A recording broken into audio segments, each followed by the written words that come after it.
ओम नमः शिवाय। आस्था सागर YouTube channel में आपका स्वागत है।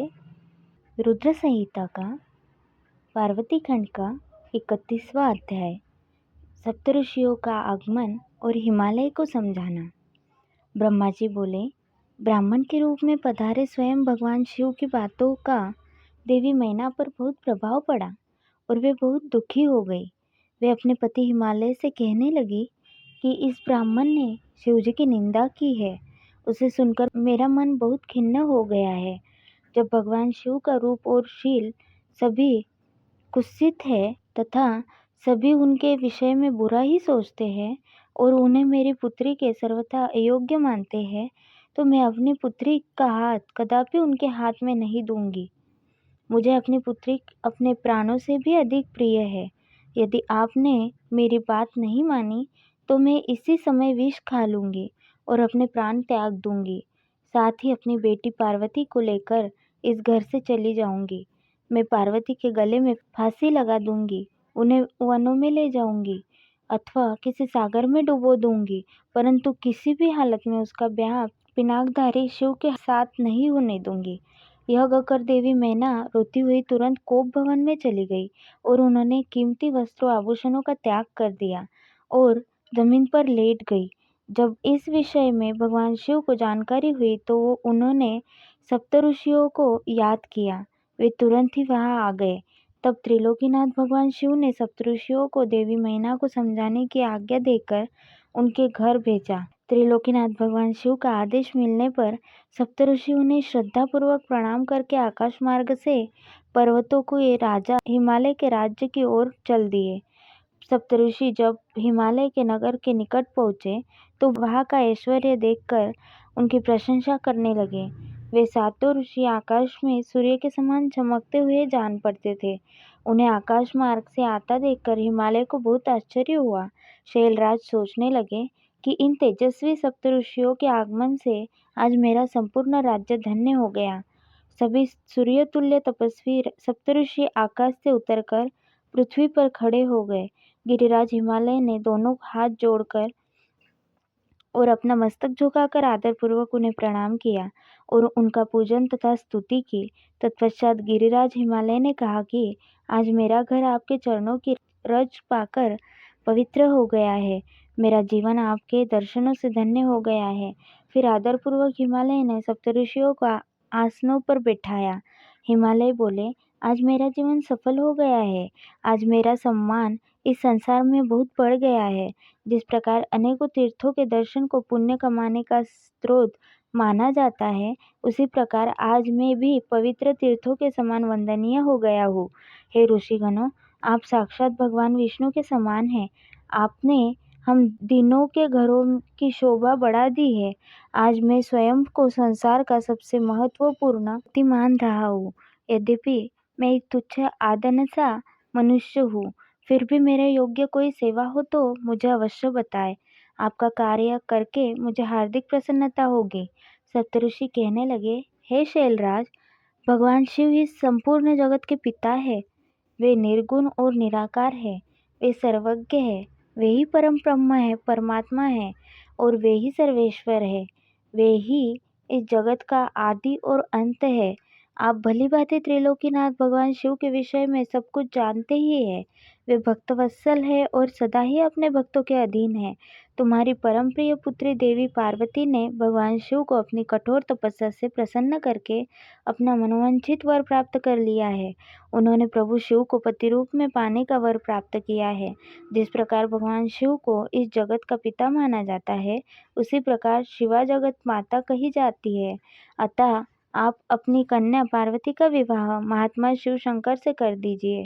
ऐसा करके आपका जन्म सफल हो जाएगा और आप गुरुओं के भी गुरु बन जाएंगे। सप्तऋषियों के ऐसे वचन सुनकर हिमालय बोले, हे महर्षियों, मेरे अहोभाग्य है जो आपने मुझे इस योग्य समझकर मुझसे यह बात कही।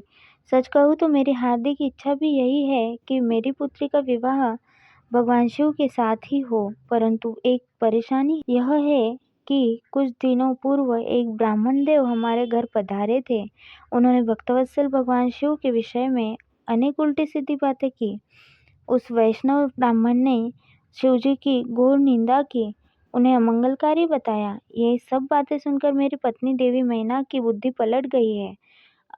उनका समस्त ज्ञान भ्रष्ट हो गया है। अब वे अपनी पुत्री पार्वती का विवाह परम योगी रुद्रदेव से कदापि नहीं करना चाहती है। हे सप्तऋषियों, वे जिद करके बैठी है कि वे अपनी पुत्री पार्वती का विवाह भगवान शिव से नहीं करेंगी। इसलिए वे लड़ झगड़ कर सभी आभूषणों तथा राजश्री वस्त्रों का त्याग कर कोप भवन में जाकर लेट गई है। मेरे बहुत समझाने पर भी वे कुछ नहीं समझ रही है। आपसे सच-सच अपने दिल की इच्छा कहूँ तो उन वैष्णव ब्राह्मण की बातें सुनकर अब मैं भी नहीं चाहता कि मेरी पुत्री का विवाह शिवजी से हो। नारद, इस प्रकार भगवान शिव की माया से मोहित होकर गिरिराज हिमालय ने ये सब बातें कही और यह कहकर चुप हो गए। तब सप्तऋषियों ने कोप भवन में लेटी हुई देवी मैना को समझाने के लिए देवी अरुंधति को भेजा। अपने पति की आज्ञा पाकर देवी अरुंधति उस कोप भवन में पहुंची, जहाँ देवी मैना रुष्ट होकर पृथ्वी पर लेटी हुई थी और पार्वती उनके पास ही बैठकर उन्हें समझा रही थी। साध्वी अरुंधति बड़े ही मधुर स्वर में बोली, देवी मैना उठिए, मैं अरुंधति और सप्तऋषि तुम्हारे घर पधारे हैं। देवी अरुंधति को वहां अपने कक्ष में देखकर देवी मैना उठकर बैठ गई और साक्षात लक्ष्मी के समान उन परम तेजस्विनी को देख उनके चरणों में अपना सिर रखकर बोली, आज हमारे घर में ब्रह्मा जी की पुत्रवधू और महर्षि वशिष्ठ की पत्नी अरुंधति सहित सप्तऋषियों ने पधार कर हमें किस पुण्य का फल दिया है। आपके आने से हमारा कुल धन्य हो गया है। मैं आपसे यह जानना चाहती हूँ कि आपके इस तरह यहाँ आने का क्या उद्देश्य है। देवी मैना के ऐसा कहने पर देवी अरुंधति मुस्कुराई और उन्हें समझाकर कोप भवन से बाहर उस स्थान पर ले गई जहाँ सप्तऋषियों सहित गिरिराज हिमालय बैठे हुए थे। तब देवी मैना को वहां आया देखकर श्रेष्ठ और परम ज्ञानी सप्तर्षि भगवान शिव को मन में स्मरण कर समझाने लगे। सप्तऋषि बोले, हे शैलराज, तुम अपनी पुत्री पार्वती का विवाह त्रिलोकीनाथ भक्तवत्सल भगवान शिव से कर दो। वे तो सर्वेश्वर है, वे कभी भी किसी से याचना नहीं करते। जगत की रचना के स्रोत ब्रह्मा जी ने तारकासुर को यह वरदान दिया है कि केवल शिवपुत्र के हाथों ही उसका वध होगा।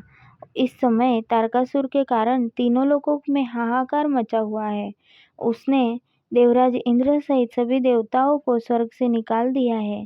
साथ ही वह निर्दोष लोगों का भी शत्रु बन बैठा है। साधुओं और ऋषि मुनियों को यज्ञ नहीं करने देता तथा उनकी पूजा उपासना को तारकासुर के सैनिक समय समय पर नष्ट कर देते हैं। उन्होंने सभी के जीवन को कष्टकारी बना रखा है। इस संसार में व्याप्त बुराइयों और दुष्प्रवृत्तियों के विनाश के लिए संहारक रुद्रदेव का पुत्र ही सबसे उपयुक्त है। उस वीर और बलवान पुत्र की प्राप्ति के लिए आवश्यक है कि भगवान शिव विवाह कर ले। इसलिए ब्रह्मा जी ने भगवान शिव से विवाह करने की प्रार्थना की है। यह सर्वविदित है कि भगवान शिव परम योगी है और विवाह के लिए उत्सुक नहीं है। तुम्हारी पुत्री पार्वती के भगवान शिव की कठोर तपस्या करके शिव को अपना पति बनाने के लिए वर प्राप्त किया था। यही कारण है कि महादेव जी देवी पार्वती का पानी ग्रहण करना चाहते हैं। सप्तऋषियों की यह बात सुनकर हिमालय विनयपूर्वक बोले, हे ऋषिगण, आपकी बातें सही है, परंतु जहाँ तक मैं जानता हूँ शिवजी के पास न तो रहने के लिए कोई घर है, न ही कोई नाते रिश्तेदार है और न ही बंधु बांधव है। उसके पास कोई राजपाट भी नहीं है और न ही वे ऐश्वर्य और विलासिता का जीवन ही जीते हैं। आप वेद विधाता ब्रह्मा जी के पुत्र हैं, इसलिए मैं आपका आदर और सम्मान करता हूँ। आप परम ज्ञानी हैं और यह जानते हैं कि जो पिता काम, मोह, भय अथवा लोभ के कारण अपनी कन्या का विवाह अयोग्य वर से कर देते हैं, वे मरने के बाद नरक के भागी होते हैं। इसलिए मैं कोई ऐसा कार्य नहीं करना चाहता जिससे मैं नरक का भागी बनूं। मैं अपनी प्रिय पुत्री पार्वती का विवाह स्वेच्छा से कभी भी शूलपाणी शिव के साथ नहीं करूँगा। यही मेरा और मेरी पत्नी मैना दोनों का फैसला है।